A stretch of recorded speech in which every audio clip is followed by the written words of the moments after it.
Yeah, so the Giles trials was all right, to be honest, but I don't think as that I showed like my best jiu-jitsu. Well, it was good because we saw him win some matches and also some matches where he was on the losing end as well. To get to that level in 4 years, you can tell he's someone that learns very quickly. So I know, even like with the 2-3 month period from the trials to the event, that anything that we saw that was an issue, we can actually try to fix. Be wary of the row drag.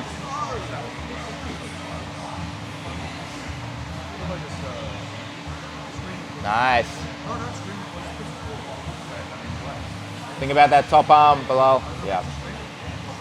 Through this camp too, for the CJI, like he's putting me through like a lot of hard training. I'm coming in, I can see that he's trying to put focus on me a lot, like, you know, so just trying to make sure that I'm going to perform good. He's telling me like the parts of my game that like where like he feels like I need to work, and then like we discuss these things, and he's very like helpful, but he doesn't try to force you to do anything. Everyone has different ideas on how to do things, and each athlete then has to work out what suits them as well. So like I'll often give my opinion, like this is what I would do here, or you could try doing this, but at the same time, if you don't feel that's right for you, then you got to come up with a solution that fits your game. If you don't know what technique to go for in that moment, then you shouldn't do it. You know, like if it's not automated already, like if someone has to tell you to go for an arm bar or choi bar or grab the leg, like those kind of like minute or like directions you're trying to take someone, I think overall you can actually often do more damage than good. You know, if they actually listen to you, but they didn't feel it was the right thing, and then they could end up out of position. I think if it's someone bigger, it's so hard to pull that arm out that I was playing a lot of civil. So I was doing a lot of like wrestling because I come from like a predominantly kind of like a wrestling gym from like back home in Auckland. So there I was doing a lot of wrestling, and then I had a car accident and stuff, and then I like snapped my ankle, and then after that, and then I'll keep going to the gym. So I started playing guard. I'll just like sit on my ass and like just play guard and try like pummel my legs and try to figure out ways like, you know, like to just play guard. And that was about probably like 3 years ago, and then ever since like for the past 3 years, I've just been playing guard. I've just been doing that, like, you know, so I've been trying to just make that like kind of like my game. Once I started playing guard, and I actually started to realize that my flexibility was actually like pretty good for my body, so then that's how I just started to become like good at it, like, you know. So like it wasn't really something that was like a huge shift for me, but it was something like, you know, is that I needed to learn. First thing, anytime there's a cross grip, straight away my left foot's going to the armpit, because if he gets around, and you don't have your left foot in the armpit, it's like much worse. Like if you go again,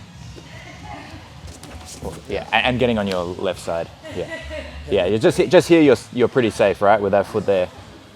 Yes, exactly, yeah. If his arm's in reach, you go choi bar. If not, you've got all the rest of your entries. But at least the pass threat kind of goes away. Competing a lot more stressful, I think, than coaching.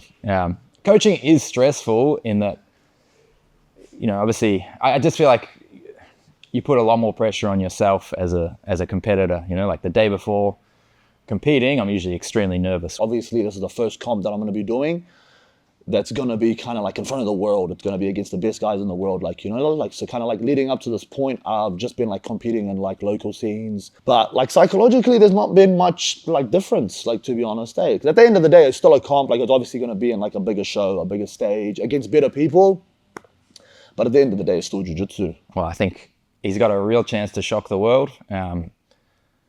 Belal can submit anyone. You know, I think I've rolled with a lot of people that have come through and become great. Obviously, we've had like Craig Jones, Levi. Levi was already very good, but you know, I've certainly seen enough talent come through. I think Belal is one of the people that could take this very far. And you know, people have their moment. Craig Jones had it when he submitted Leandro Lowe, and in that ADCC 2017, I believe it was.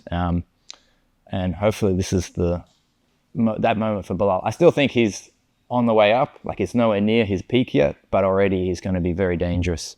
If he gets a hold of anyone's leg, they're in trouble. Now for some